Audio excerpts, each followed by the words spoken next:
Layaklah Kau Tuhan, dipuji dan disembah dengan segenap jiwa ragaku.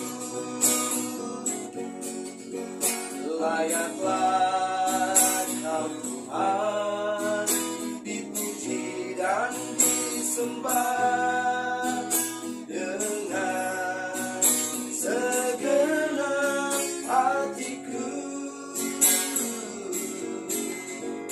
Layaklah Kau Tuhan, dipuji dan disembah dengan segenap jiwa ragaku.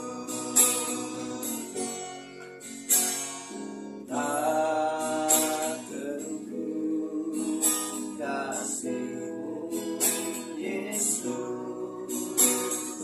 Kau telah mati gantikan diriku. Kau curahkan darah-Mu untuk nebus dosaku. Tak terukur kasih-Mu, Yesus. Kau telah mati gantikan diriku. Kau curahkan darah-Mu untuk tebus dosaku.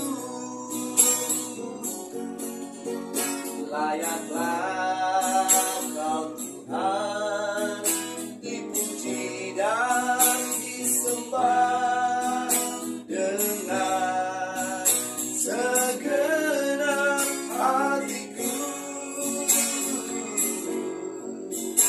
Layaklah Kau Tuhan, dipuji dan disembah dengan segenap jiwa ragaku. Layaklah Kau Tuhan, dipuji dan disembah dengan segenap hatiku. Layaklah Kau Tuhan, dipuji dan disembah dengan segenap jiwa ragaku. Dengan segenap jiwa ragaku. Dengan segenap jiwa ragaku.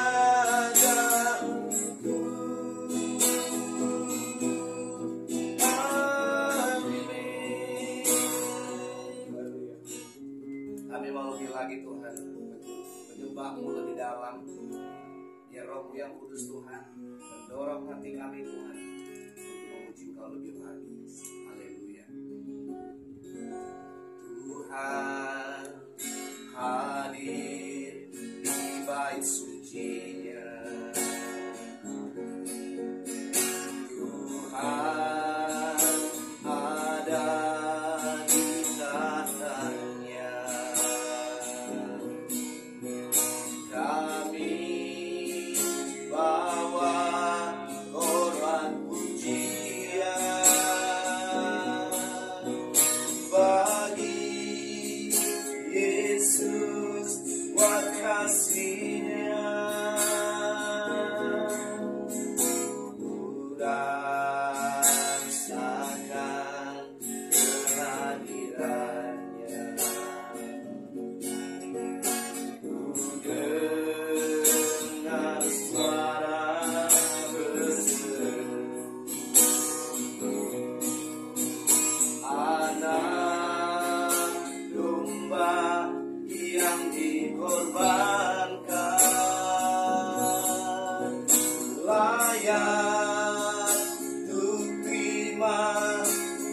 Yeah.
matchless love and beauty, endless word. Nothing in this world will satisfy, only you, Lord. Jesus, you're the cup and one run dry. Sing it out, your presence, your presence is heaven. Yes, your presence is heaven, greatly as Lord. Your presence is heaven.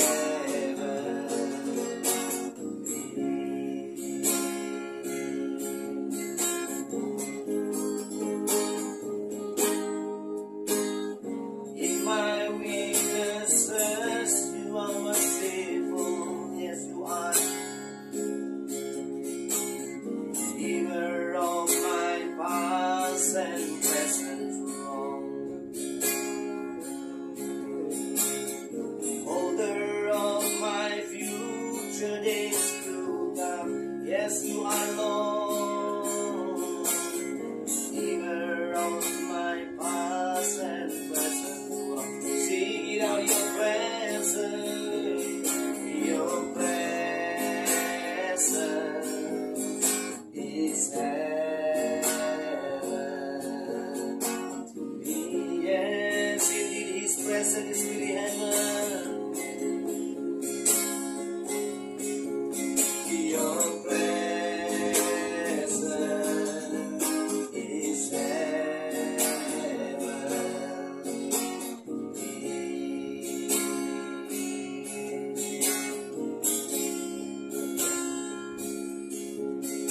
Your presence is heaven to me. Your presence is heaven to me, Lord. Your presence is heaven to me.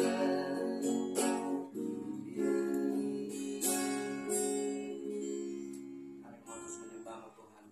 Kami mau terus menyenangkan hatimu melalui pujian kami. Haleluya. You are Alpha and Omega.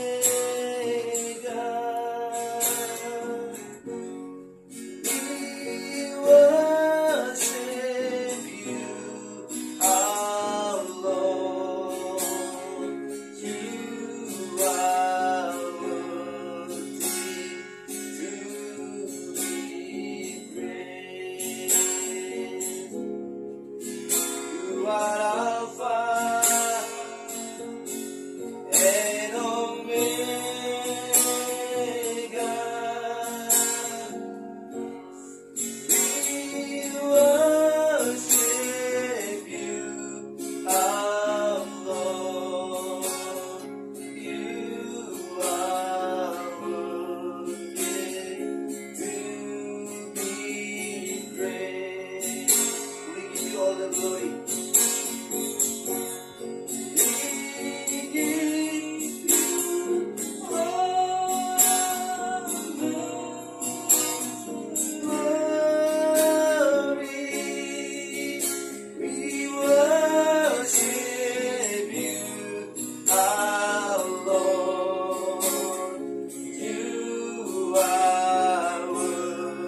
ini lagunya pernah hits dibawakan oleh Israel Houghton, Israel and New Breed. Jadi sangat powerful sekali. Ya. You are Alpha and Omega.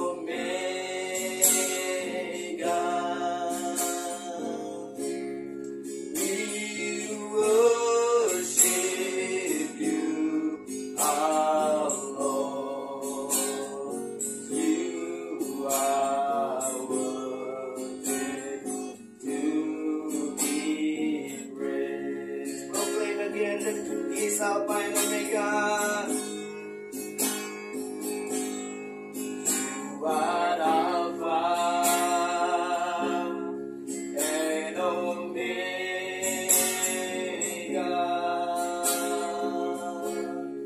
We worship you, our Lord.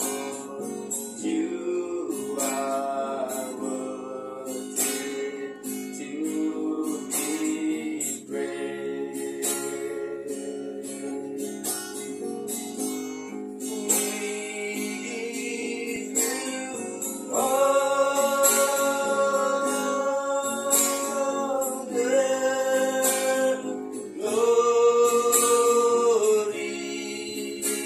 glory. We worship you, our Lord. You are worthy to be praised. We give you glory, we give you glory. We give you all the glory.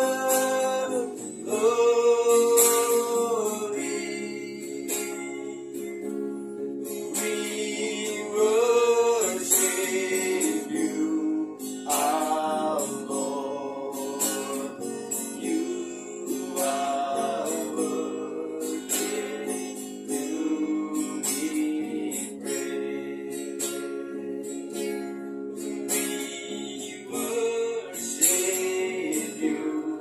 you, our Lord. You are worthy to be praised. We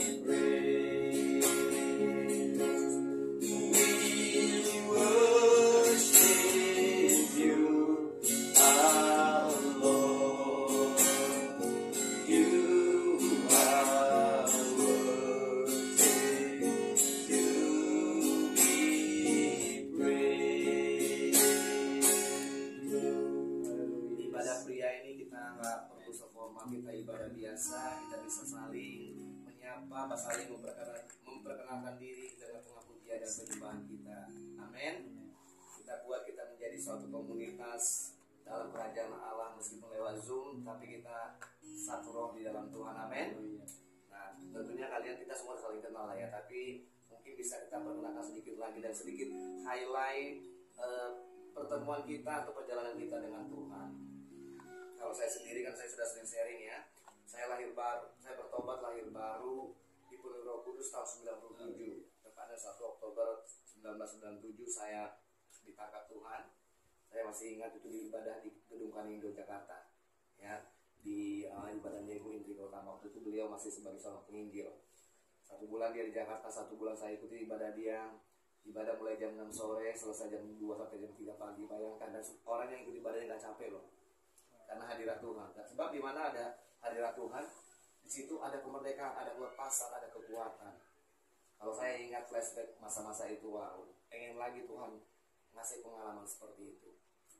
Namun perjalanan kita setelah kita lahir baru, bertobat, tidak selalu mulus. Ada yang namanya peperangan, perjuangan yang kita hadapi. Begitu kita bertobat, lahir baru, meninggalkan semua hidup lama kita, setan dengan segala kekuatan dari neraka dikerahkan untuk menyeret kita kembali ke dalam kerajaannya.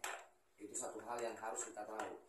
Begitu kita mengakui Yesus sebagai Tuhan, bertobat meninggalkan kehidupan kita yang lama, setan mengerahkan semua kekuatan neraka untuk membuat kita kembali masuk ke warga negaraan.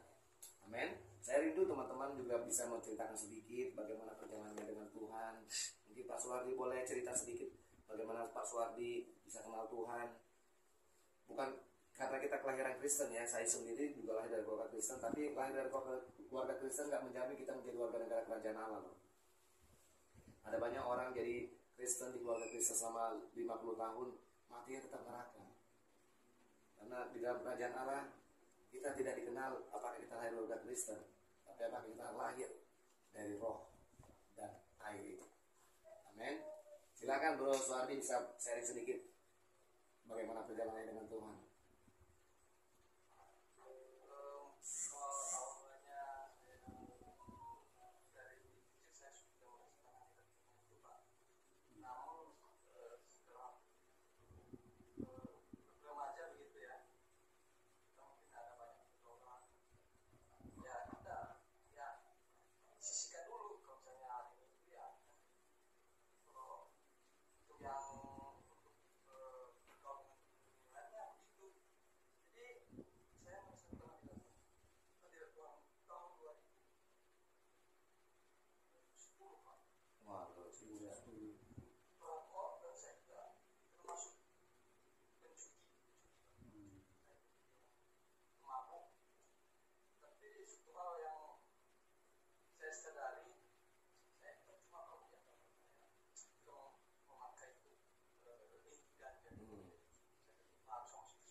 Oh tadi tinggal ini ya siapa ya?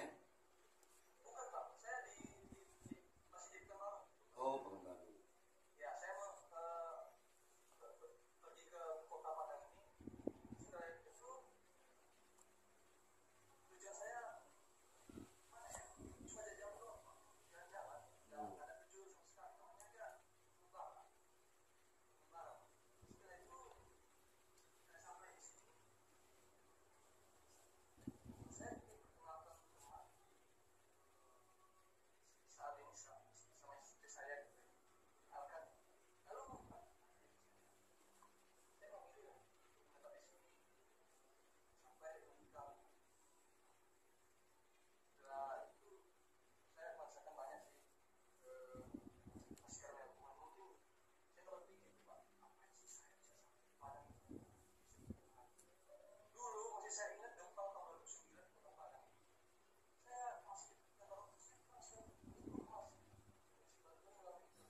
Pekanbaru.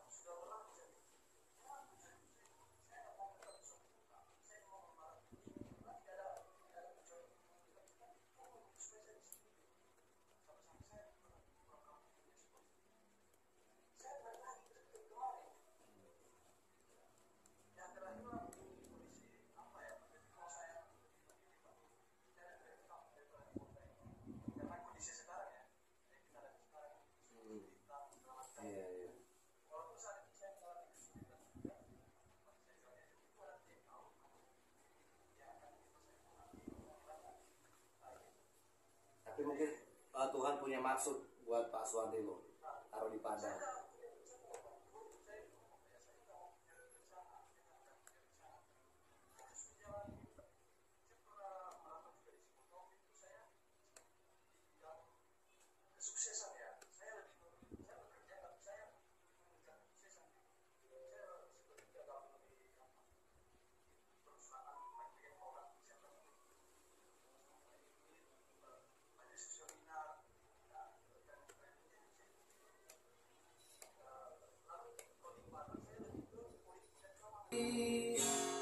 Dan tinggalkan cara hidupku yang lama, semuanya sia-sia dan tak berarti lagi. Hidup ini ku letakkan pada mesbah-Mu ya Tuhan. Jadilah padaku seperti yang Kau ingini. Hidup ini ku letakkan pada mesbah-Mu ya Tuhan. Jadilah padaku seperti yang Kau ingini. Jadilah padaku seperti yang Kau ingini. Jadilah padaku seperti yang Kau ingini. Bapa, kami bersyukur dan berterima kasih Tuhan. Melalui Yesus Kristus, gambar diri Allah di dalam kami dipulihkan. Kami kembali segambar dan serupa dengan image-nya Allah.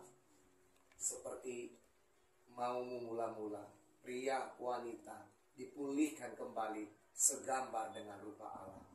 Sore hari ini kami mau belajar Tuhan, bagaimana Engkau bekerja dalam setiap kami, memulihkan gambar diri Allah di dalam kami. Perjalanan tiap kami mengikut Engkau Tuhan berbeda satu dengan yang lainnya. Tapi ada satu kesamaannya Bapa, bahwa setiap kami yang berjalan dengan Engkau, yang mengiringi Engkau sejak hari pertama kami menerimamu sebagai Tuhan dan Juru Selamat, pemulihan gambar diri Allah dalam hidup kami. Terima kasih Bapa, di dalam nama Tuhan Yesus Kristus kami mengucap syukur. Amin. Ya, sore hari ini kita bekerja dalam setiap kita, memulihkan gambar diri Allah dalam kita. Dan kita juga bisa belajar sore hari ini, kalau gambar diri Allah dalam diri kita tuh belum pulih, manifestasinya apa? Dan itu kita bisa lihat loh, setiap anggota kita di Singa Yehuda, di teman-teman kita, di keluarga kita, ya. Kita belajar hari ini. Ya. Ini sengaja saya pilih gambarnya karena sangat inspiratif banget. Ya, seekor kucing bercermin, dia mengira dia seekor singa. Kadang-kadang kita seperti itu, ketika kita gambar diri Allah kita itu belum dipulihkan Tuhan, kita bisa impersonate orang lain. Benar nggak? Coba aja cek pengalaman hidup masing-masing. Pernah berhayal ingin jadi ini, jadi itu, ya kan? Kalau saya dulu pengen jadi orang terkenal, pengen jadi artis terkenal, pengen punya uang yang banyak dan lain sebagainya. Kenapa? Karena semua orang, setiap orang yang jiwanya, yang manusia rohnya belum diperbaharui, belum dihidupkan kembali, dia akan mencari sesuatu yang bisa memuaskan manusia batiniahnya. Di setiap orang, catat ini baik-baik ya dan dengar baik-baik. Di setiap individu, mau dia percaya Tuhan Yesus sebagai Tuhan atau tidak, ada bagian di dalam hatinya yang hanya bisa dipuaskan oleh manusia Yesus. Makanya kenapa orang berlomba-lomba ingin menjadi pintar, sekolah setinggi-tingginya, cari kekayaan, jadi terkenal, cari memiliki titel yang banyak. Itu semua sebenarnya manifestasi untuk memuaskan bagian itu loh. Tapi kalau seseorang sudah mengisi bagian kosong itu dengan manusia Yesus, dengan Kristus Yesus, maka semua itu tinggal istilahnya hanya penyedap dalam hidupnya, bukan lagi yang utama. Amin. Coba aja perhatikan orang-orang di sekitar kita. Apa sih yang dicari dalam hidupnya? Kalau apa yang saya sebutkan tadi, itu bukti bahwa bagian kosong dalam hidupnya, dalam manusia rohnya itu belum diisi oleh Kristus. Amin. Kita buka sebentar di Kejadian 1 ayat 26 sampai 27. Ada banyak orang gak percaya bahwa kita di awal penciptaan kita segambar loh dengan Allah. Kita punya kuasa yang sama dengan Allah. Makanya ketika Adam melepaskan haknya kepada iblis karena dia makan buah pengetahuan yang baik dan yang jahat itu, semua kuasa yang diberikan oleh Allah kepada Adam diambil oleh iblis. Makanya sejak Adam jatuh dalam dosa, seluruh dunia otomatis di bawah kuasa si jahat. Nah, kematian Yesus Kristus di Kalvari mengembalikan apa yang dicuri iblis di Taman Eden, dikembalikan kepada kita, saudara dan saya, anak-anaknya. Amin. Untuk kembali mengambil otoritas yang pernah iblis curi dari Adam, diberikan kembali kepada gereja Tuhan. Makanya Adam pertama berdosa, seluruh hak dan kuasa yang diberikan Allah kepada Adam langsung otomatis menjadi milik iblis. Makanya iblis sampai sekarang masih merajalela. Makanya tadi di grup saya bilang, kalau ada pendeta yang mengajarkan bahwa iblis sudah diikat dan mereka punya kuasa untuk mengikat iblis, salah total, tidak ada ayatnya. Hanya Kristus yang bisa mengalahkan iblis. Saudara dan saya mengalahkan ante-antenya roh jahatnya. Dan hanya Kristus yang bisa mengikat iblis. Lalu malaikat disuruh malaikat mengikat iblis di jurang maut selama 1000 tahun nanti ya, setelah perang Armageddon. Jadi makanya kalau kita nggak kuat dalam firman, itu kita gampang tertipu dengan segala penglihatan palsu dan lain sebagainya. Dulu juga saya seperti itu. Saya ada cerita tadi kan di grup, awal-awal saya lahir baru. Orang kalau lahir baru kan biasanya rohnya menyala-nyala karena urapan Allah masih kuat di atas dia. Tapi kebenaran firman Tuhan belum kuat, manusia rohnya masih kosong. Nah itu kenapa saya selalu bilang, perkuat manusia rohnya, kembangkan manusia rohnya supaya kuat. Dan manusia roh kita hanya kuat kalau dikasih makan firman. Makanya kalau manusia rohnya kuat, langsung bisa mendeteksi ini ajaran sesat apa enggak, ada dasar firmannya apa enggak. Ya, kalau masalah tadi di Shirley tanya, apa benar ada tingkatan bahasa roh? Nggak ada. Karena nggak ada yang pendukungnya mengatakan ada tingkatan bahasa roh. Yang ada tingkatan surga, tingkatan langit ada. Amin. Ya, sebelum terlalu panjang saya ngobrol sana sini. Kejadian 1 ayat 26 sampai 27.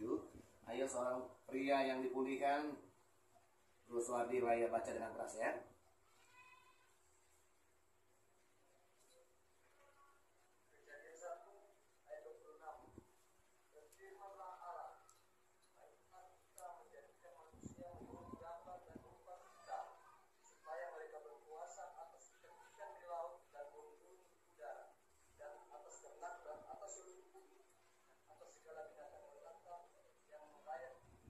Haleluya. Perhatikan baik-baik ya. Berfirmanlah Allah, baiklah kita. Kalau kita kira-kira singular apa plural? Tunggal apa jamak? Jamak. Ya, ayat ini aja sudah membuktikan ketritunggalan Allah itu loh. Berfirmanlah Allah, baiklah kita. Ketiga unsur pribadi Allah sepakat. Ya, kalau saudara baca Alkitab, sering saudara lihat kan ada yang Tuhan besar, Tuhan, ya, itu ketiga pribadi Allah sepakat.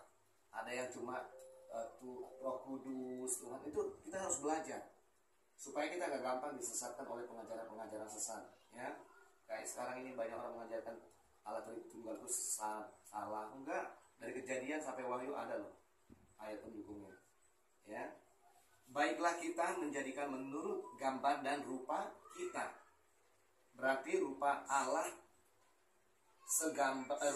rupa Adam pertama kali diciptakan segambar nggak dengan rupa Allah saat pencipta itu?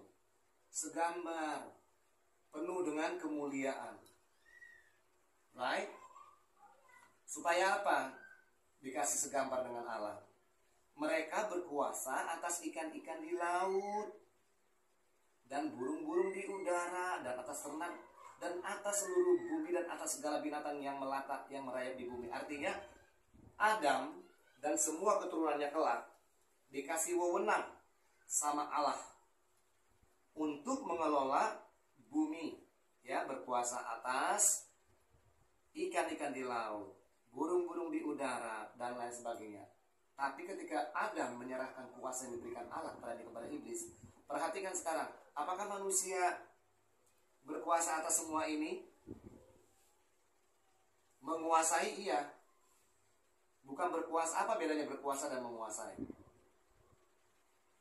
Ada yang bisa jawab?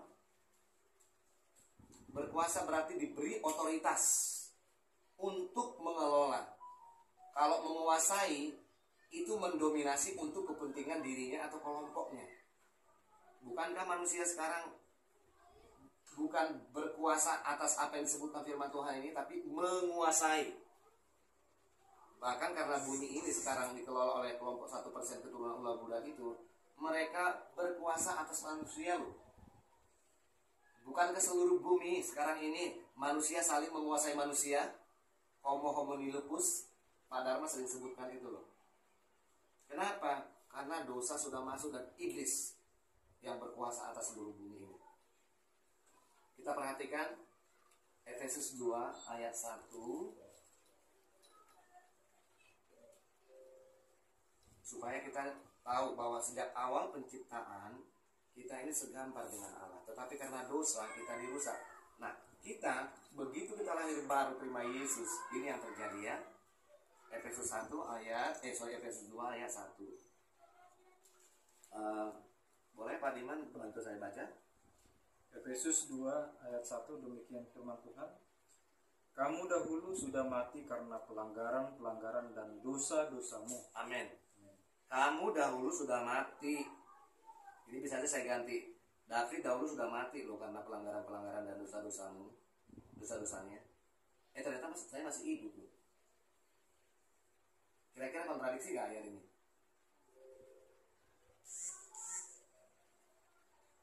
Mati di sini maksudnya bukan mati fisik loh ya. Mati secara rohani. Orang yang hidup dalam dosa, rohnya mati.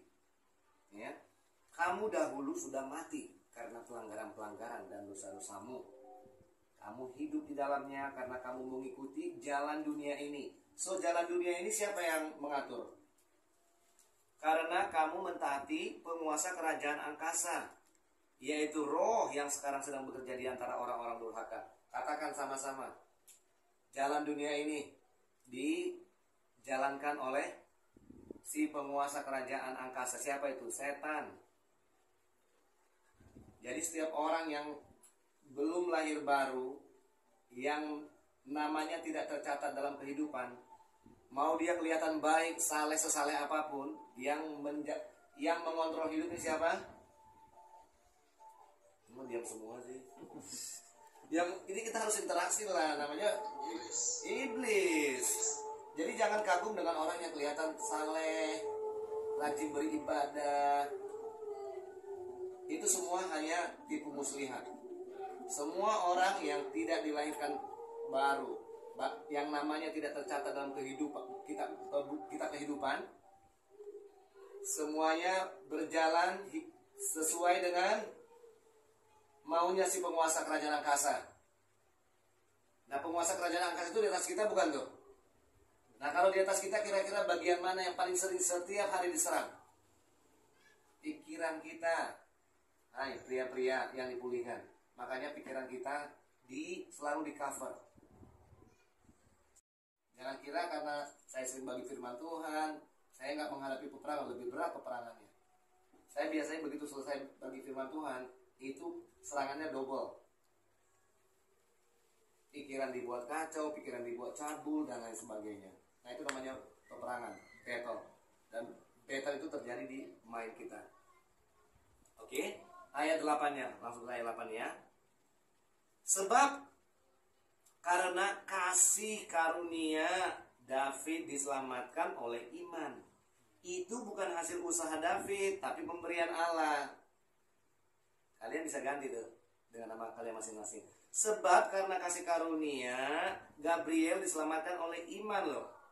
Itu bukan hasil usahamu Gabriel, tapi pemberian Allah. Jadi kalau ada orang Kristen merasa keselamatannya karena usahanya, itu tertipu oleh si musuh. Ya. Sebab karena kasih loh. Karena kasih, bukan karena kita berharga ya. Jadi jangan orang berkata ada satu pendeta sampai ada tag itunya pelayanannya kamu hebat. Nggak ada, kita nggak hebat. Kita ini sampah loh, yang dijadikan berharga oleh Tuhan Yesus. Yang hebat itu dia. Kalau bukan kehebatan dia bisa berkorban di Kalvari, saudara dan saya binasa semua loh. Jadi jangan pernah satu orang pun membanggakan dirinya. Begitu kita membanggakan diri kita, kehebatan kita. Sebentar, tadi ada satu yang terlewat, mungkin tidak tersimpan ya, mohon maaf. Ya, jadi ketika kita gambar diri kita belum dipulihkan, perhatikan ciri-cirinya ini. Itu dia akan menuntut seperti saya bilang tadi, bagian kosong itu. Perhatikan orang-orang di sekitar saudara. Orang yang suka cari perhatian, yang haus pujian, ya, yang suka self pity, sayang diri, yang suka play victim, dia berbuat salah tapi salahin orang lain. Itu ciri-ciri ciri-ciri orang yang gambar dirinya belum pulih. Atau ditegur langsung reaksinya negatif. Nggak usah jauh-jauh.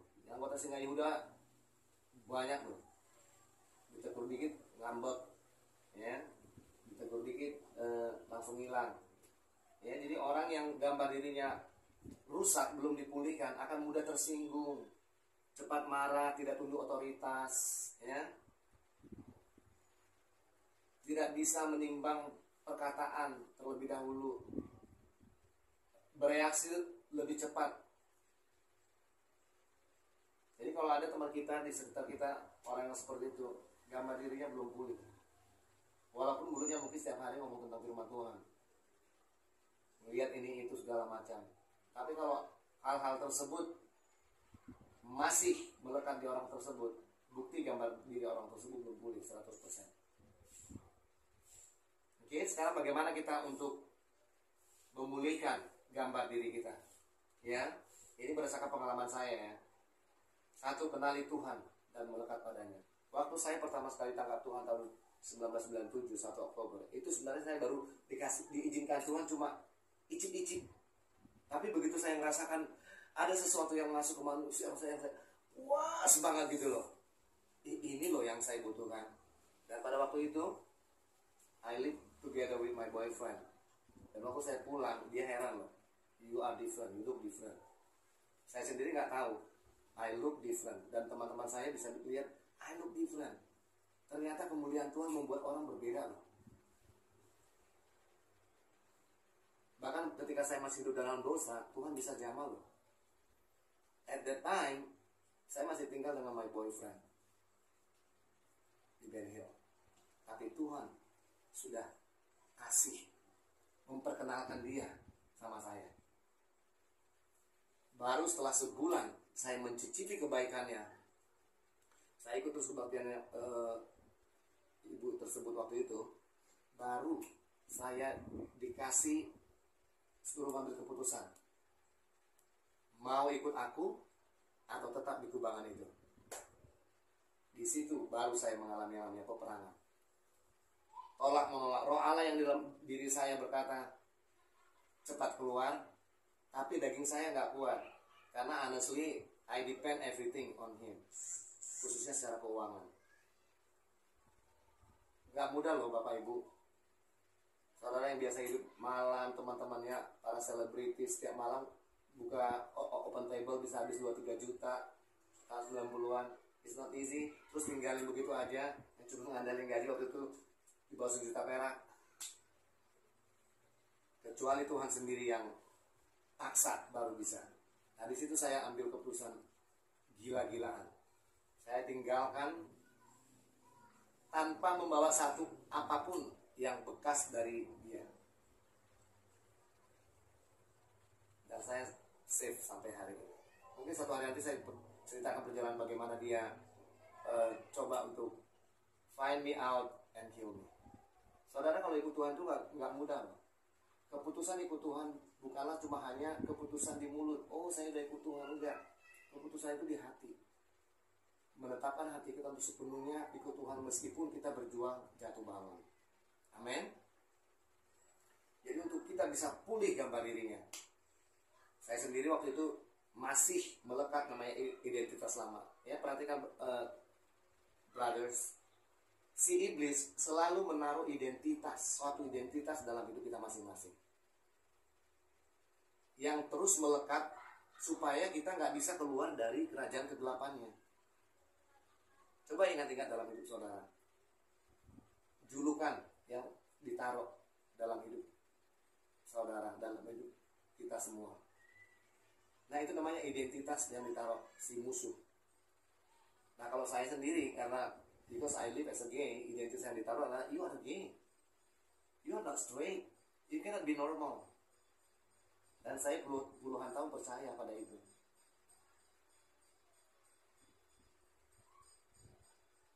But totally devil is wrong. Buktinya saya diizinkan sampai punya anak loh. Karena kalau secara psikologis I'm pure 100% gay. Karena saya sudah pernah konsultasi dengan psikolog juga.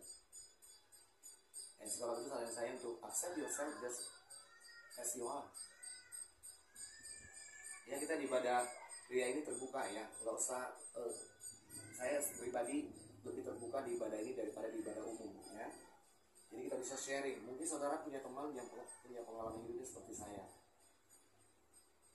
Itu Ibu Siska kalau posting pengalaman kesaksian orang yang latar belakang waria, homoseksual, lesbian, itu sangat memberkati banget. Kenapa? Orang yang mengalami perhubungan yang sama mendengar kesaksian itu, melihat kesaksian itu, mereka bisa punya pengharapan. Kalau dia bisa, pasti saya bisa. Orang yang pernah hidup dalam kemabukan dan dilepaskan Tuhan, orang yang hidup mabuk-mabukan, mendengar kesaksian saudara, punya pengharapan. Amin. Jadi begitu kita kenal Tuhan, langsung memutuskan di hati kita melekat pada Dia. Gak berarti kita langsung sempurna loh. Proses sama kayak anak-anak kan, dari kandungan, dari pertemuan sel sperma dan telur jadi zigot, baby, lahir, emang langsung bisa ngomong. Heran dunia kalau bayi bisa ngomong. Proses ya, ada step-step perjalanan rohani kita, pertumbuhan rohani kita. Oke, yang kedua bertobat. Bertobat di sini metanoia, perubahan pikiran. Ya kita ambil contohnya di Lukas 15 ayat 11 sampai 32.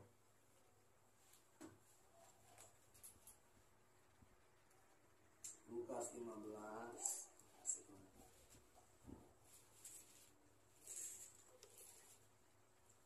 15 ayat 11 sampai 32. Brother Arnold boleh bantu saya untuk bacakan buat kita semua.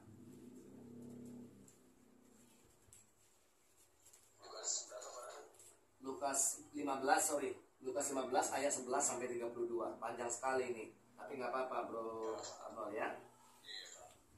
Lukas 15 ayat 11 ya. Iya, sampai 32. Sampai 32. Berikutnya perumpamaan tentang anak gila. Enggak, bagus banget, suaranya juga nggak menggema.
biasa ya, perumpamaan anak yang hilang ini.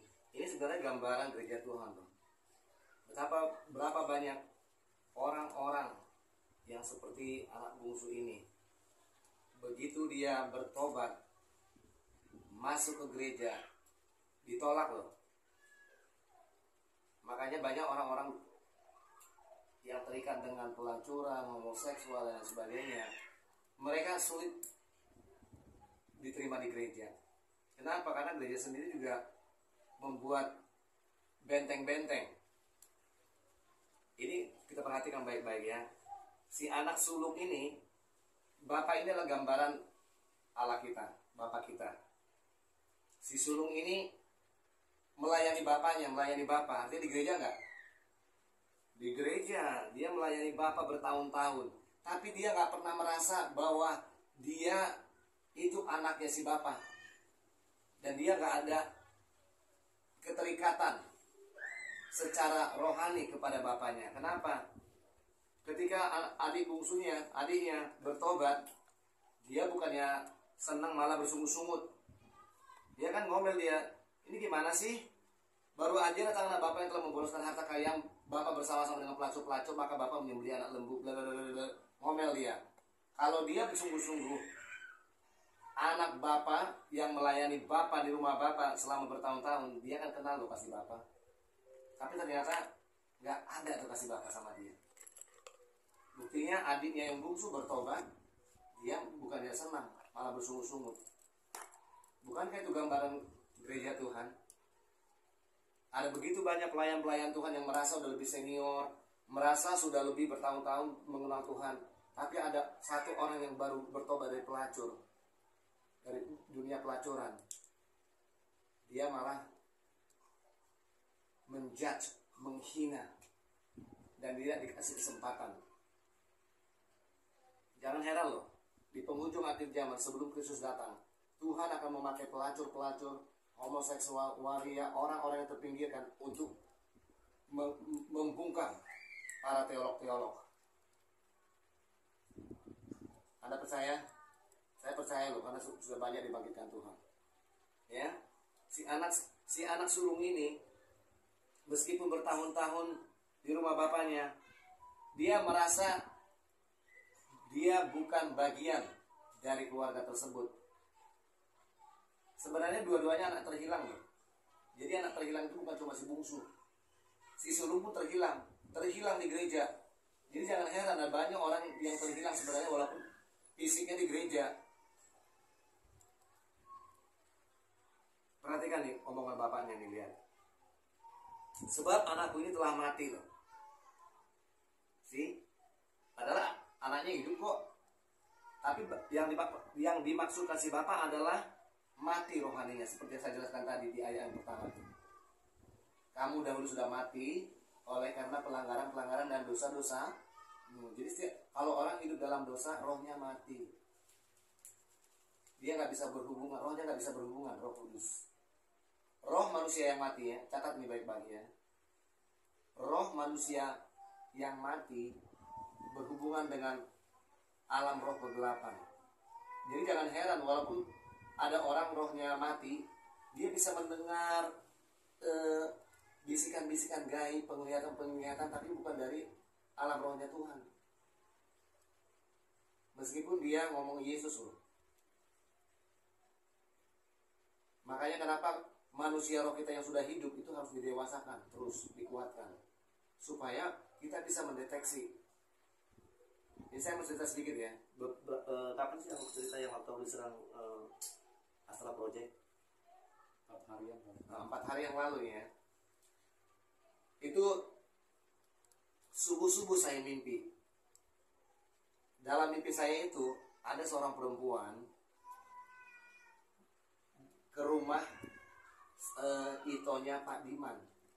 Jadi ceritanya perempuan ini jadi girlfriendnya Pak Diman lah gitu ya. Tapi di waktu saya mimpi itu saya tahu banget ini peperangan deh, dia ini gitu loh. Tepat pada di mimpi itu jam sekian, di alam real yang sama, jam yang sama, saya terbangun, itu nafas saya sesak, itu peperangan rohani itu, kayak ditekan. Kemudian beberapa hari kemudian, kalau nggak salah 2 hari kemudian ya, 2 hari kemudian saya merasakan kehadiran orang tersebut di kamar saya, tapi nggak ada orangnya, tapi saya bisa rasakan kehadirannya. Itu namanya astral project tuh. Dan saya fight selama hampir 1 jam itu untuk melawan astral project yang dilakukan oleh orang tersebut. Orang tersebut suka bagi firman Tuhan, kesaksian. Tapi manusia rohnya mati dan dipakai oleh iblis. Anggota grup kita, tapi saya nggak usah sebutkan namanya. Itu real banget loh. Peperangan rohani itu real banget ya, brothers. Makanya kenapa kita sebagai prianya Tuhan, sebagai pemegang otoritas, harus kuat manusia rohnya supaya kita bisa menjadi imam. Gak bisa jadi imam di keluarga, imam diri sendiri dulu. Kita lihat nih bapaknya, begitu anaknya si bungsu itu sadar akan kesalahannya, buru-buru dia langsung pengen ketemu bapaknya. Nah ini orang yang bertobat nih. Orang yang insaf tuh biasanya buru-buru langsung menghadap bapak tuh, minta pengampunan. Dan bapaknya kasih apa? Pakaian simbol jubah kemuliaan. Dikasih lagi kemuliaan yang hilang akibat dia hidup dalam dosa kan. Tapi dia bertobat, dikasih lagi sama si bapaknya. Kemudian dikasih apa? Cincin. Ini semua ada artinya nih, brothers. Cincin itu merupakan simbol otoritas. Begitu kita bertobat dari setiap perbuatan kita yang jahat, kita dikasih kembali otoritas yang pernah hilang dari Adam. Dan sepatu, tahu makna sepatu? Kita diberi kuasa untuk memberitakan Injil Kerajaan Allah. Kasih kerelaan untuk memberitakan Injil Kerajaan Allah. Dahsyat nggak tuh? Jadi kalau orang begitu bertobat, ini langsung dikasih sama Bapa. Jadi orang nggak perlu takut. Jadi kalau kita memberitakan Tuhan tuh nggak boleh takut. Sebab ketakutan bukan dari Tuhan, tapi dari musuh. Allah tidak pernah memberikan kita roh ketakutan. Amin. Langkah berikutnya tentu kita harus memiliki komunitas yang sehat dan ilahi. Ada banyak orang-orang yang mengalami kehidupan backgroundnya seperti saya. Pertobatannya nggak bisa dipelihara karena apa? Mereka kembali ke komunitas yang lama. Ya, ada satu contoh dulu artis di expose gila-gilaan kan, pertobatannya siapa sih namanya? Aku lupa tuh. Tapi nggak tahan lama. Kenapa? Dia nggak langsung keluar dari komunitasnya. Akhirnya keadaannya lebih rusak dan lebih jahat. Sesuai dengan kitab Matius 7 itu kan, apabila roh jahat keluar dari manusia, ia pun akan mengembara ke tempat-tempat tandus. Tapi karena gak ada tempat perhentian, dia balik ke rumah yang lama. Maka keadaan orang itu akan lebih jahat dari yang semula. Itu akan terjadi kalau kita sudah bertobat, kembali ke komunitas yang lama tanpa tudung Allah. Nanti kita diakin sesi, ya. Boleh nanti kita diakin sesi kita di Matius, kembalinya roh jahat. Perikopnya kembalinya roh jahat. Ya, sebentar.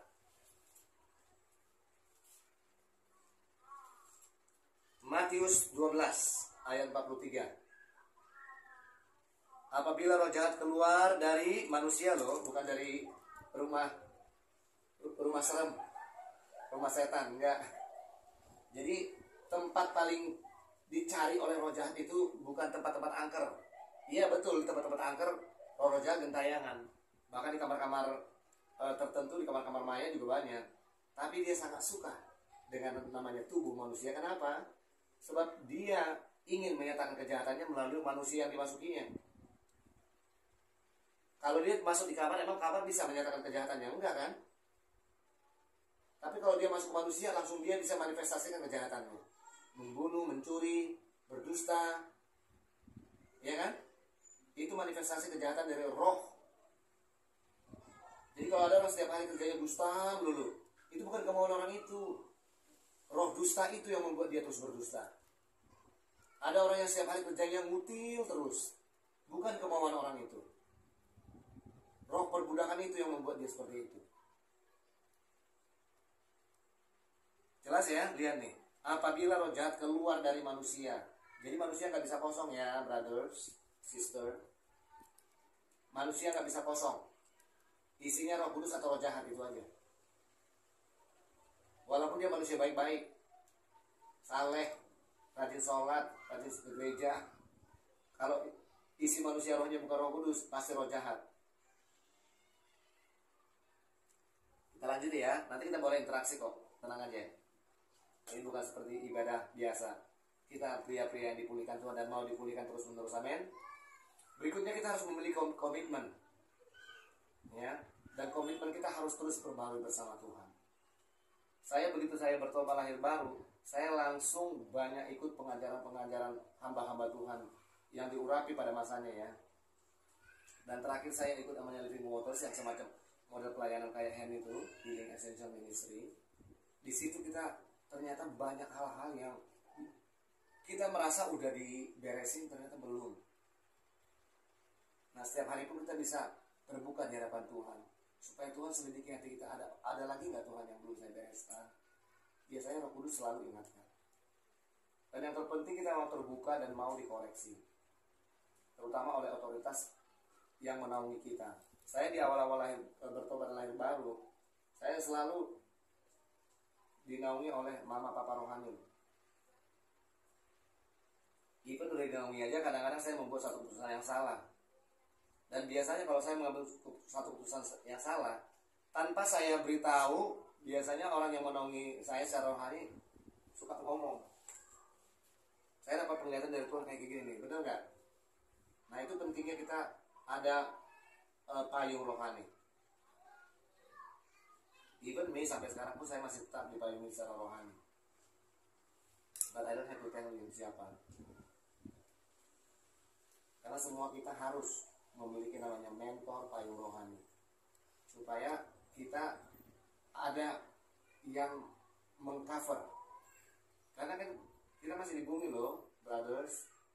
Tubuh kita masih daging.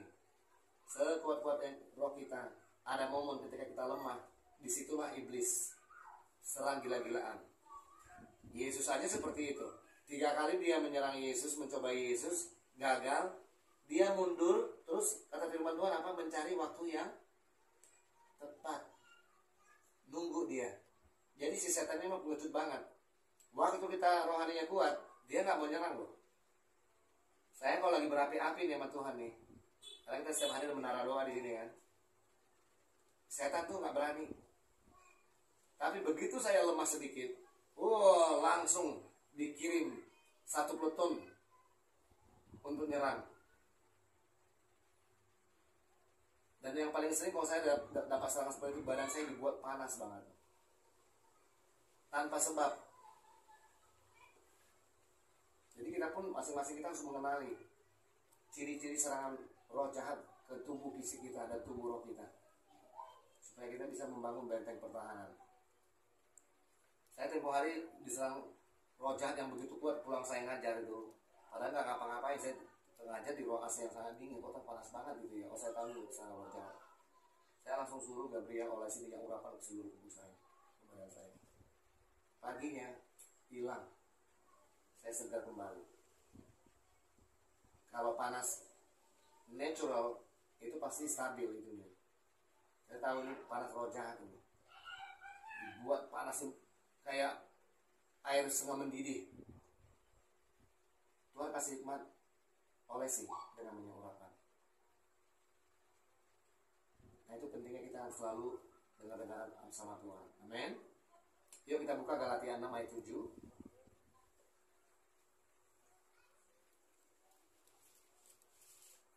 Galatia 6 ayat 7. Saya bacakan buat kita semua ya, brothers. Jangan sesat. Allah tidak membiarkan dirinya dipermainkan. Karena apa yang ditabur orang, itu juga yang akan dituainya. Ya. Setiap kita gereja Tuhan, setiap pribadi kita yang sudah mengambil komitmen. Ada banyak orang dia merasa, nah ini pengajaran yang salah juga nih. Kalau brothers pernah dengar tuh yang namanya pengajaran hyper grace. Ada yang pernah dengar pengajaran hyper grace? Sekali selamat, selamanya selamat, di mana mereka di mana mereka bebas melakukan dosa. Iya, karena mereka percaya selamat walaupun hidup dalam dosa. Nah, padahal firman Tuhan ngomong apa nih? Janganlah sesat. Allah tidak membiarkan dirinya dipermainkan loh. Karena apa yang ditabur orang itu juga yang akan dituainya. Hukum tabur tuai. Orang yang tidak kenal Tuhan aja tahu kok ini. Mereka namanya istilahnya karma. Apalagi kita anak-anak Bapa di surga. Nggak mungkin nggak ada tabur tuai. Jadi hati-hati juga ya. Begitu banyak sekarang ini pengajaran sesat. Dan saya udah lihat waktu sebelum zaman pandemik tuh, hampir setengah pendeta-pendeta gereja tersebut menganut teologi hyper grace, gereja bisnis Indonesia. Dan makanya nggak heran, nggak ada teguran dosa di dalam gereja tersebut. Tapi Injil yang sejati adalah membawa orang keluar dari kegelapan masuk dalam terang Kristus. Amin. Dan itu yang kita terus berjuang sampai nafas terakhir. Amsal 23 ayat 7a.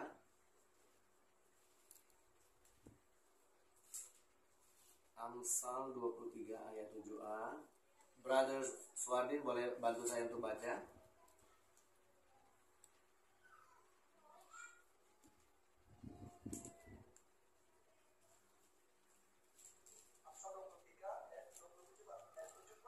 Iya, 23 ayat 7a. Seperti ya, stop. Jadi kita itu nggak usah lah, ya. Oke. Seperti orang yang membuat perhitungan dalam dirinya sendiri, demikianlah ia. Jadi ketika kita ingin gambar diri Allah itu pulih, citra diri Allah pulih dalam kita. Sebenarnya orang dunia pun mengenal loh istilah ini, cuma nggak ada babnya di situ. Kalau di dunia pendidikan namanya self esteem. Ya, saya practitioner pendidikan selama puluhan tahun, jadi saya tahu banget. Oh, ini yang selalu didengung-dengungkan di dunia pendidikan. Ya, pemulihan self esteem, self pride. Actually mereka sebenarnya ngambil dari Alkitab. Pemulihan gambar diri. Sebab seperti orang yang membuat perhitungan dalam dirinya sendiri, demikianlah. Ya, artinya kalau kita mau gambar diri Allah kembali sama kita membuat perhitungan, kita mengikuti langkah-langkah akibat dari keputusan yang kita ambil tentunya. Jadi nggak gampang, walaupun orang sudah diperbaharui Tuhan, tapi kalau dia nggak mau ngambil langkah berikutnya, sia-sia, makanya benihnya mati. Seperti perumpamaan Tuhan Yesus kan, ketika penabur itu menabur benih, ada yang jatuh di mana? Di tanah yang berbatu, ada yang jatuh di semak-semak belukar, ya kan? Ada yang jatuh di tanah yang subur. Itu semua gambaran kita loh. Benih itu firman Allah ketika kita terima masuk dalam hidup kita. Tinggal kondisi manusia roh kita itu seperti apa? Seperti tanah yang berbatu, tanah yang di semak belukar, yang dihimpit duri, atau tanah yang subur. Keputusannya sama kita loh. Sebab kita kan yang membuat perhitungan itu sendiri buat kita kan. Jelas ya brothers ya. Kita sendiri yang akan melihat outputnya ke depan. Tuhan udah kasih jalan. Keputusan ada sama kita. Sebab Tuhan menghargai free will. Dia bukan iblis yang sifatnya maksa. Segala sesuatu yang dari setan sifatnya pemaksaan. Kalau dari Tuhan, dia menghargai jati diri kita, dia menghargai free will kita. Satu slide terakhir ya, brothers. Bagaimana kita bisa memelihara gambar diri setelah kita mulai dipulihkan Tuhan? 1 Tesalonika 5 ayat 23. 1 Tesalonika 5 ayat 23. Ini nggak apa-apa, ada sister kita juga di sini, Sister Fang dan Sister Lee. Mungkin Sister Lee bisa bantu saya bacakan ayatnya. 1 Tesalonika 5 ayat 23.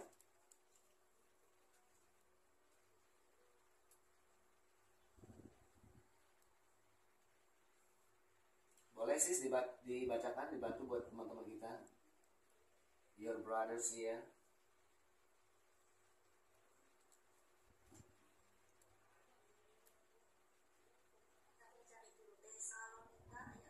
Ya, 1 Tesalonika 5 ayat 23.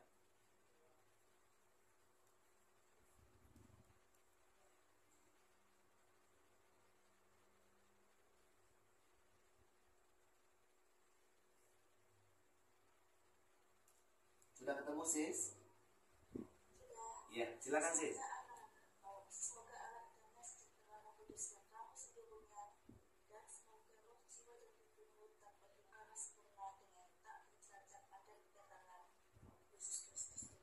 Ini loh garis bijaksana, 5 garis bijaksana itu. Lihat, saat kita gambar diri Allah di dalam kita sudah dipulihkan, lihat apa yang harus kita lakukan nih ya.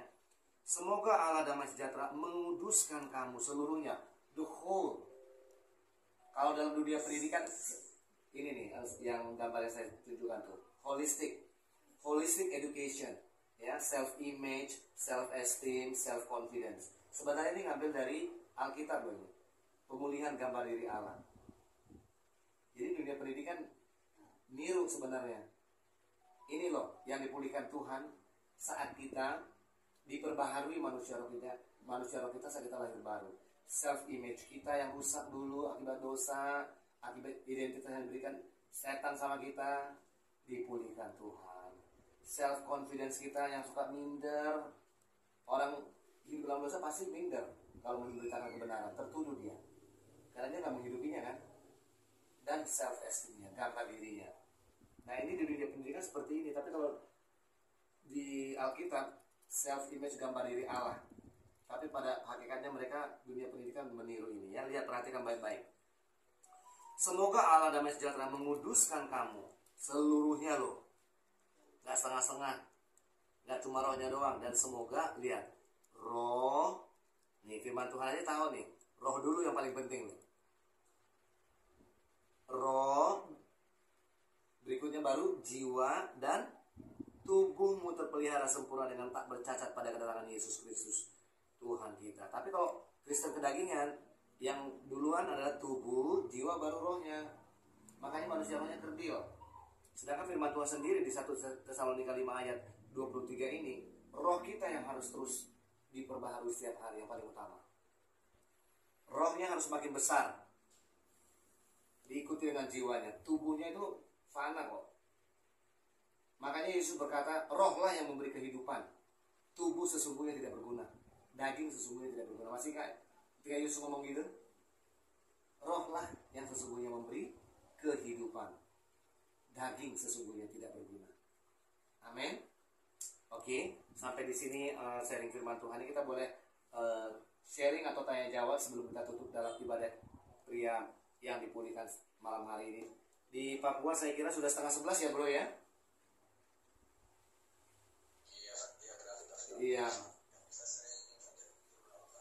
Iya, mohon maaf nih bro, udah 10:30 mestinya udah tidur ya. Nggak apa-apa ya, nanti mungkin ke depannya waktunya kita bisa lebih awal supaya nanti teman-teman kita yang di Indonesia Timur nggak terlalu larut.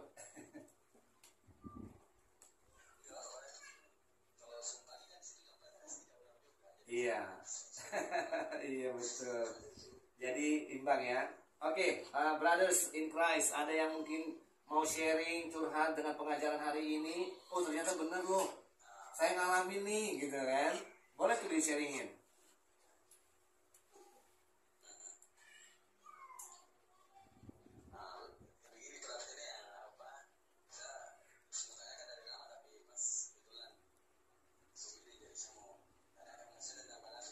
Boleh. Iya. Yang awal ya.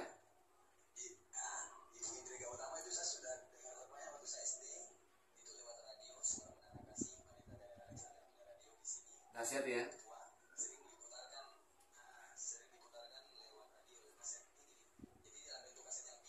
Iya betul.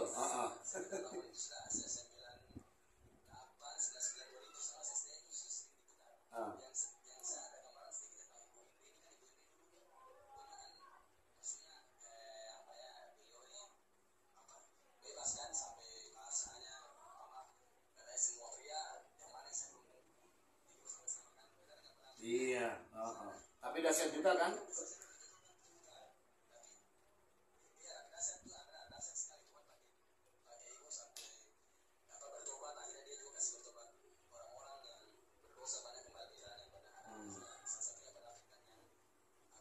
Iya.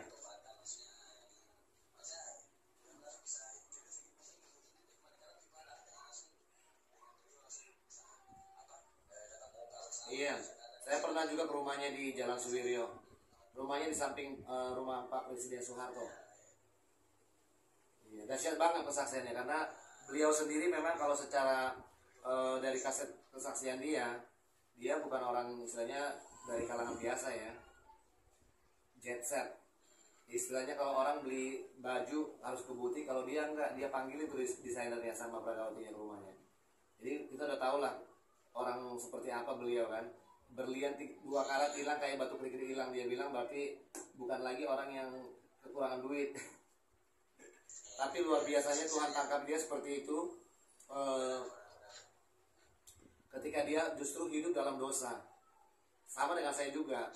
Dia saat dia ditangkap Tuhan saat dia kumpul-kumpul, sama saya juga demikian gitu loh. Artinya memang anugerah Tuhan itu luar biasa banget loh. Itu kalau mau dengar kesaksian dia masih ada kalau nggak salah di toko buku iman Kristen, kesaksian pertobatannya beliau.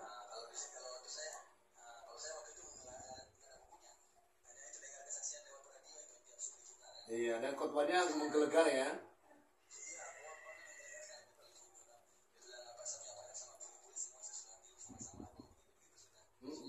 Dia abortus belasan kali, dan luar biasanya waktu dia ketemu Tuhan, Tuhan perlihatkan semua anak-anak yang dibunuh sama dia. Makanya dia bilang, suatu hari nanti saya akan ketemu dengan anak-anak saya. Terus sekarang beliau nggak pelayanan lagi nggak hilang gitu? Enggak, dia justru sekarang menggembalakan. Beliau menggembalakan. Dia sekarang jadi gembala. Iya. Ada gerejanya, gereja Generasi Apostolik. Tapi saya luar biasa, yang kagum dengan beliau adalah luar biasa dipakai Tuhan di zamannya. Karena pada zamannya dia jadi penginjil, itu urapan Elia memang di atas dia. Bayangkan gak ada loh pendeta, belum pernah saya dengar pendeta bisa khotbah 12 jam non-stop, gak minum. Karena saya di ibadahnya 30 hari berturut-turut. Ibadah kita jam 6, pujian penyembahan sebentar doang, langsung khotbah selesai jam 2-3 pagi loh. Dan kita nggak ngantuk, pulang-pulang seger. Saya pelepasan pulang dari ibadah loh, tanpa didoakan, karena urapan Tuhan begitu kuat, luar biasa. Makanya saya katakan, seperti kita kemarin di menara doa di sini, waktu kami nyembah luar biasa banget hadirat Allah. Itu Gabriel di jamaah Tuhan luar biasa loh. Makanya saya bilang, di mana ada hadirat Tuhan, di situ ada kemerdekaan. Itu yang perlu setiap hari kita undang saat kita memuji Tuhan, saat kita berdoa.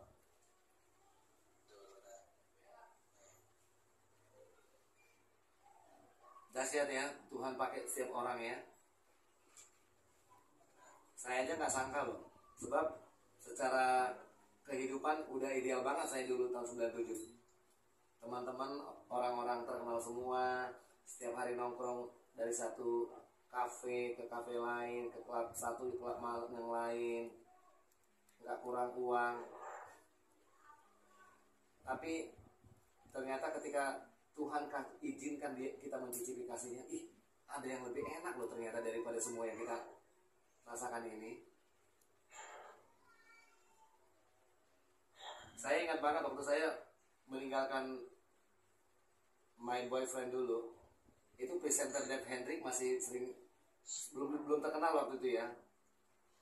Itu masih suka nebeng di tempat kita, karena dia kalau mau casting atau syuting, dia kan tinggal di Depok. Dia harus pagi-pagi banget kan ke tempat ini casting atau syuting. Ya, mereka di tempat kita tuh jadi tempat tongkrongannya mereka lah gitu. Jadi baik teman-teman saya dulu yang belum apa-apa sekarang udah jadi orang terkenal semua tuh.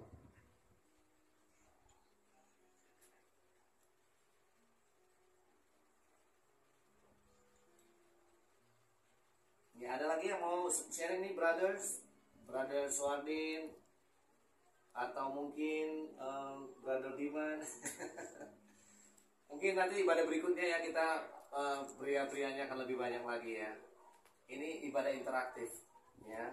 Kita nggak dibatasi oleh apapun selama kita masih bisa saling menguatkan, saling sharing untuk menguatkan satu dengan yang lain. Kita lanjutkan ya brothers.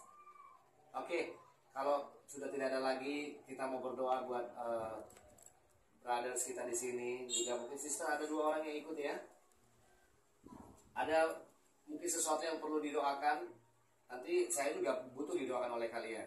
Oke?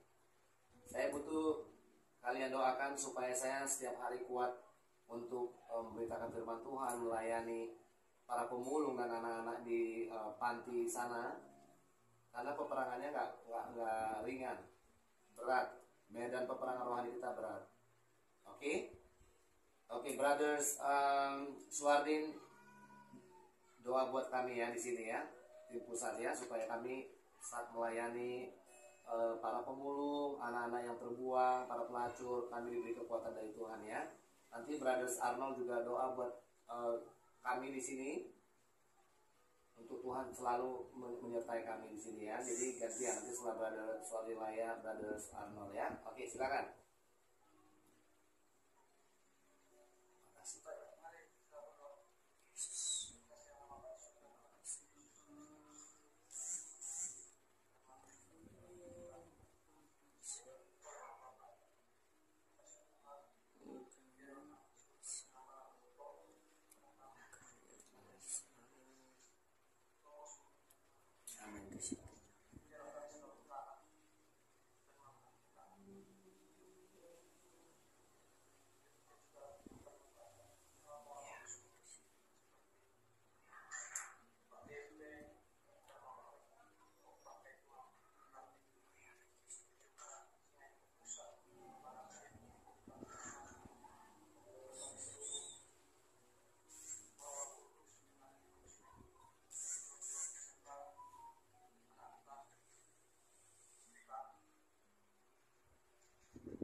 Ayo bro, brother Arnold doa juga buat kami.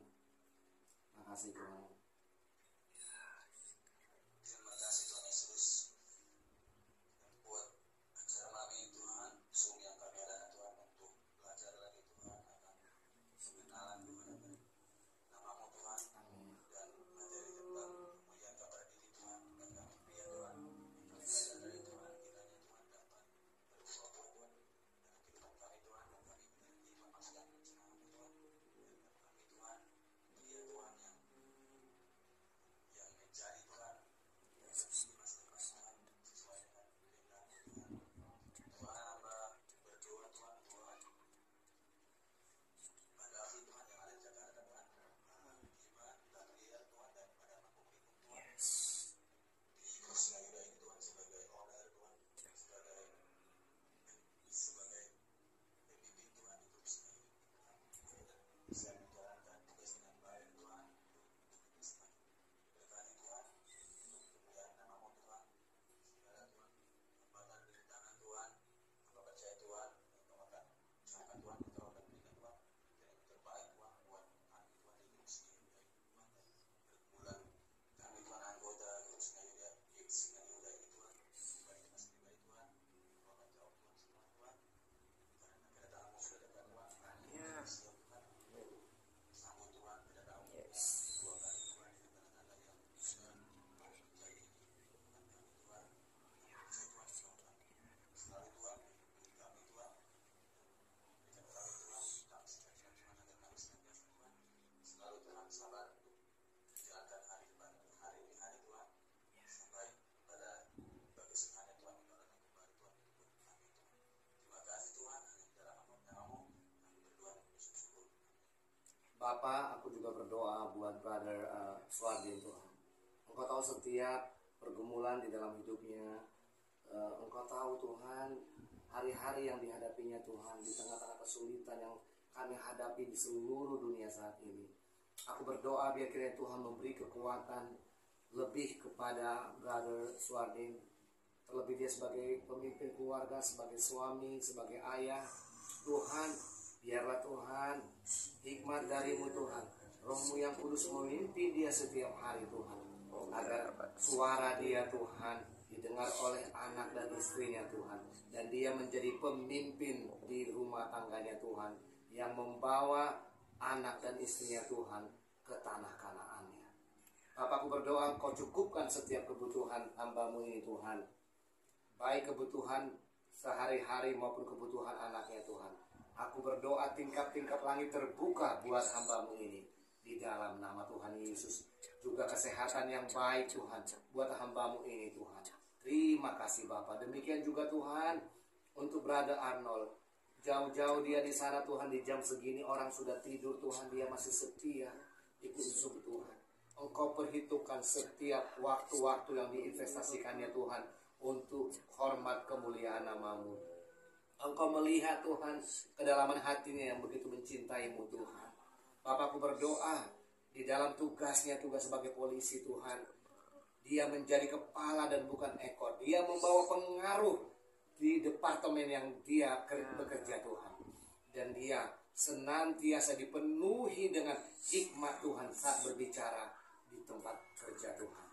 Berkat ilahi, berkat jasmani, berkat keuangan juga Kau curahkan buat hamba-Mu ini Tuhan, sehingga hamba-Mu ini menjadi leader di dalam keluarganya, dan anak istrinya menaruh hormat sebagaimana Sarah menaruh hormat kepada Abraham.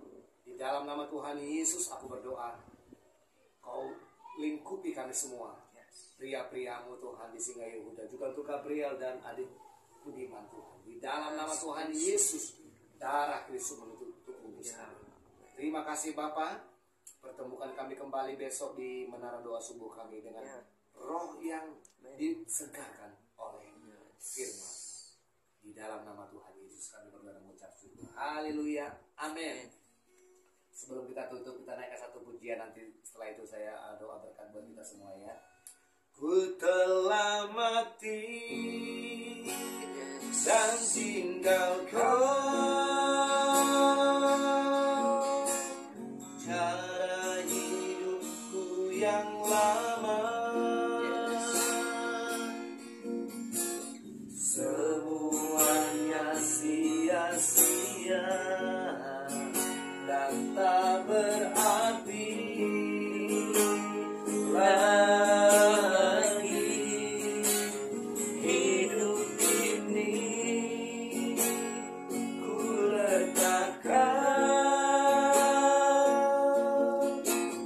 pada mesbah-Mu ya Tuhan. Jadilah padaku seperti yang Kau ingini. Jadilah padaku seperti yang Kau ingini. Jadilah padaku seperti yang Kau ingini. Semua hidup kita yang lama kita taruh di belakang kita dan dibuang ke tubir-tubir laut. Amin. Dan biarlah kita serahkan hidup kita di mesbahnya Tuhan untuk dipakai sebagai alat kemuliaan Tuhan. Mari kita tengahkan tangan kita di hadapan Allah Bapa. Penyertaan Bapa dan kasih setianya di dalam persekutuan anaknya yang tunggal Yesus Kristus, serta penghiburan Roh Kudus menyertai my brothers and my sister yang ikut ibadah Zoom hari ini, di dalam nama Tuhan Yesus Kristus, dari sekarang sampai selama-lamanya. Haleluya. Amin. Sampai ketemu di ibadah pria yang dipunyai.